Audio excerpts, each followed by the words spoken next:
If you often find yourself coasting through life, wondering, why am I here? What is my purpose?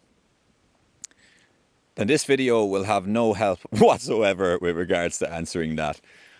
I just felt like talking about purpose today, collectively, individually, on a soul level. And whilst I do have some tips and some tricks with regards to trusting our intuition and finding guidance within direct experience, really what I'm trying to do within this video is to pose the question, what is our experience here? What is your experience here? And I'm not trying to teach, I'm just trying to open up conversation with regards to purpose. So if you are watching this, feel free to leave a comment and subscribe if you're into this kind of thing. Generally, I make content with regards to helping people through suffering and through illness and through addiction. But I also like to talk about the world. I like to talk about purpose sometimes and just have a casual chat. So that's what I'm going to do today. I have no plan. I didn't make any plan for this here video, but I think before we look into our individual purpose, it's very important for us to recognize our collective purpose here as a human and as a species. What gets in the way of that for me, and for most of us, I think, is society and the world that we've been born into and the shape of it and the structure of it. You know, we spend so much time moving fast. Excuse me, this is falling off. We spend so much time moving fast, trying to carve out a life for ourselves. You know, we have to work, we have to grind it out just to keep warm and keep fed and keep safe. And more often than not, for me, and probably for you too, if you're watching this and looking for your own purpose, it's extremely tiring.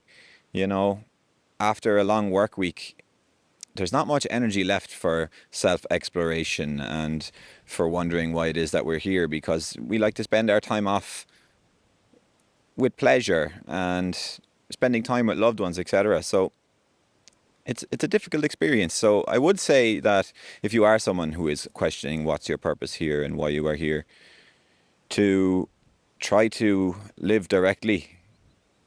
And by what I mean by that is direct experience, to do what I'm doing right now, you know, without the camera. But before I opened up this camera, I was sitting at this rock, just staring out at a beautiful mountain over there. And yeah, questioning just that, you know, what is our purpose and why are we here? And I find if we can drown out the noise of life, if we can filter out the chaos and just open up space for thought to come true and live directly with the universe and with everything around us, over time,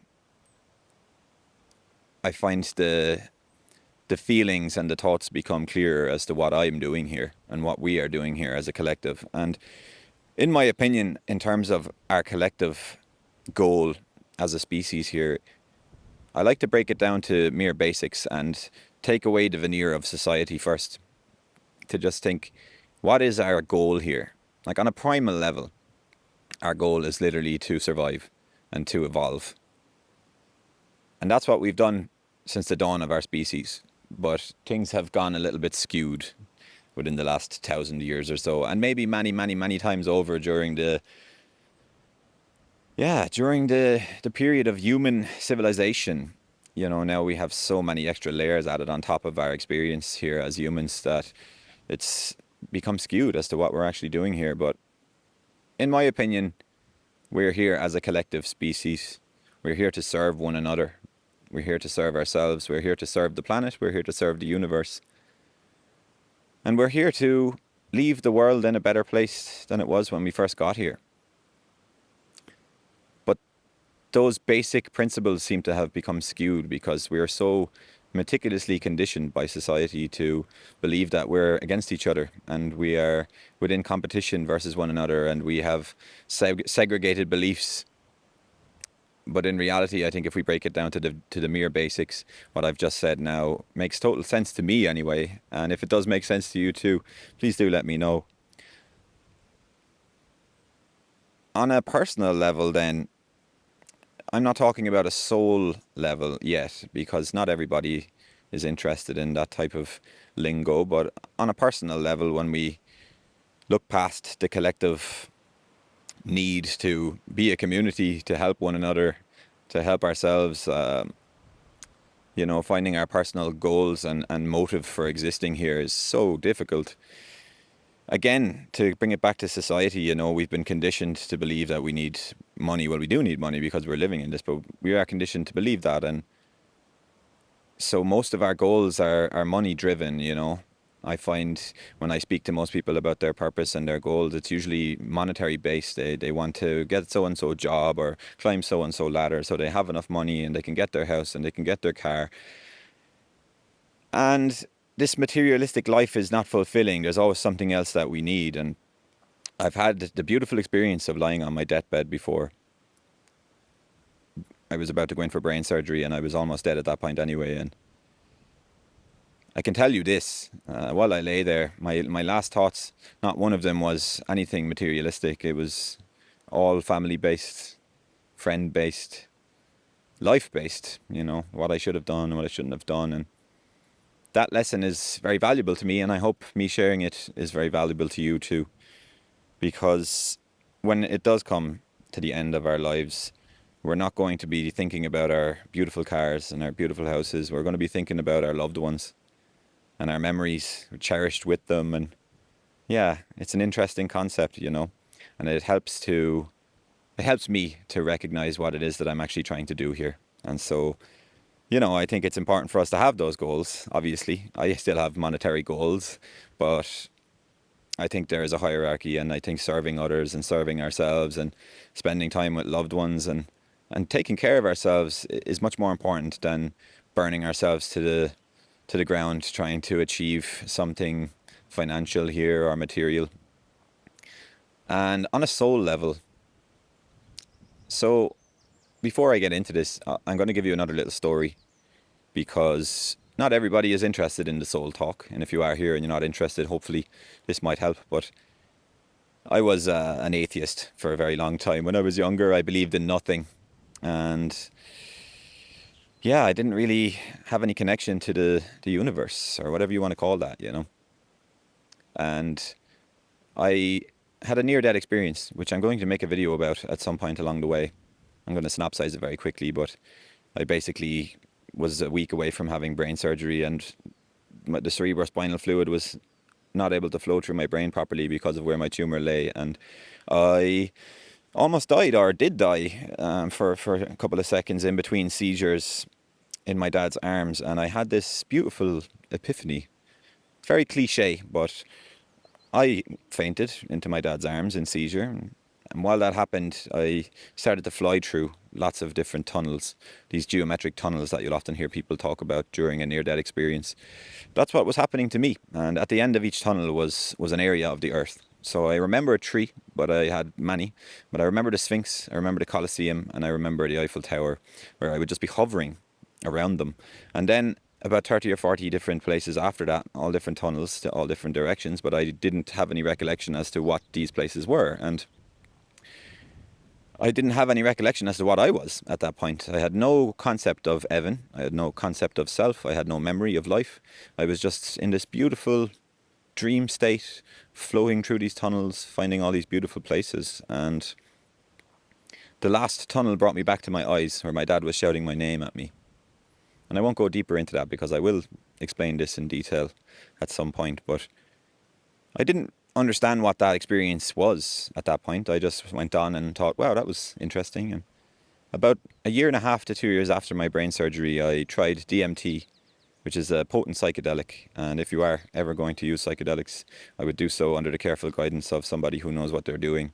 I do not advocate for the fun usage of psychedelics anymore. And yeah, I used DMT, and I had an experience that was mirrored with the experience I had while I died, or almost died, on that ground in that hospital, and through all these tunnels again to all these different beautiful places and back out into reality.